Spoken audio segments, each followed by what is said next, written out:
ಎಲ್ಲರಿಗೂ ನಮಸ್ಕಾರ. ಇವತ್ತಿನ ವಿಡಿಯೋದಲ್ಲಿ ನಾನು ಫ್ಯಾಟಿ ಲಿವರ್ಗೆ ಮನೆಮದ್ದನ್ನು ಹೇಳ್ಕೊಡ್ತಾ ಇದ್ದೀನಿ. ಸಾಮಾನ್ಯವಾಗಿ 30-35 ವರ್ಷ ದಾಟಿದ್ರೆ 10 ಜನಗಳಲ್ಲಿ 6 ಜನಕ್ಕೆ ಫ್ಯಾಟಿ ಲಿವರ್ ಸಮಸ್ಯೆ ಕಾಣಿಸ್ಕೊಳ್ತಾ ಇದೆ. ಇದಕ್ಕೆ ಮುಖ್ಯವಾದ ಕಾರಣ ಇರ್ಬೋದು ಒಬೇಸಿಟಿ, ಅಂದರೆ ಹೊಟ್ಟೆ ಸುತ್ತಮುತ್ತ ಶೇಖರಣೆ ಆಗಿರುವಂಥ ಕೊಬ್ಬಿನ ಅಂಶದಿಂದ ಫ್ಯಾಟಿ ಲಿವರ್ ಬರೋ ಸಾಧ್ಯತೆಗಳಿರುತ್ತೆ.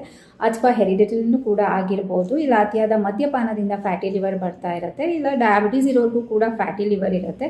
ಸೊ ಈ ಫ್ಯಾಟಿ ಲಿವರಲ್ಲಿ ಹಂತಗಳಿರುತ್ತೆ.